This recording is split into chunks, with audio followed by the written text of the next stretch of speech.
بسم اللہ الرحمن الرحیم۔ صحیح بخاری حدیث نمبر 103۔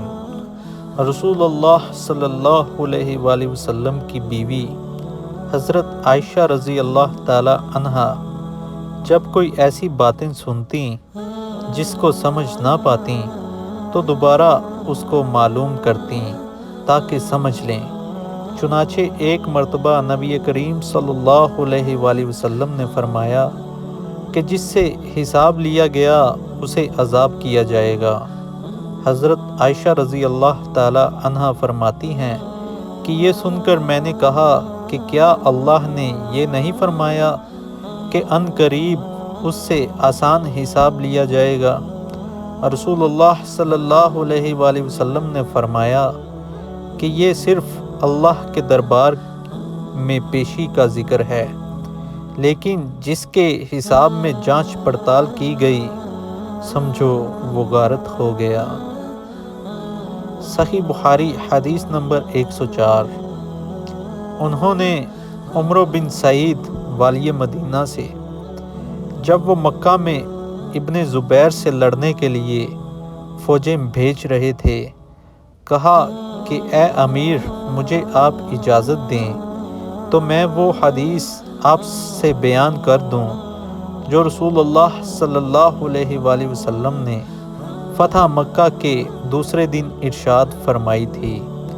اس حدیث کو میرے دونوں کانوں نے سنا اور میرے دل نے اسے یاد رکھا ہے، اور جب رسول اللہ صلی اللہ علیہ وآلہ وسلم یہ حدیث فرما رہے تھے تو میری آنکھیں آپ صلی اللہ علیہ وآلہ وسلم کو دیکھ رہی تھیں۔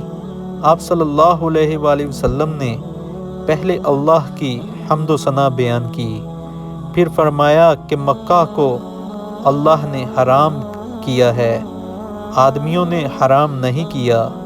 تو سن لو کہ کسی شخص کے لیے جو اللہ پر یوم آخرت پر ایمان رکھتا ہو جائز نہیں کہ مکہ میں خون ریزی کرے یا اس کا کوئی پیڑ کاٹے۔ پھر اگر کوئی اللہ کے رسول کے لڑنے کی وجہ سے اس کا جواز نکالے تو اس سے کہہ دو اللہ نے اپنے رسول اللہ علیہ وآلہ وسلم کے لیے اجازت دی تھی، تمہارے لیے نہیں، اور مجھے بھی دن کے کچھ لمحوں کے لیے اجازت ملی تھی۔ آج اس کی حرمت لوٹ آئی ہے جیسے کل تھی، اور حاضر غائب کو یہ بات پہنچا دے۔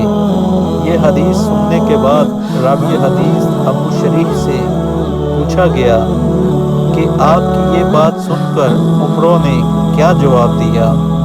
کہا یوں کہ اے ابو شریح، حدیث کو میں تم سے زیادہ جانتا ہوں، مگر حرم یعنی کہ مکہ کسی خطا کار کو یا خون کر کے اور فتنہ پھیلا کر بھاگ آنے والے کو پناہ نہیں دیتا۔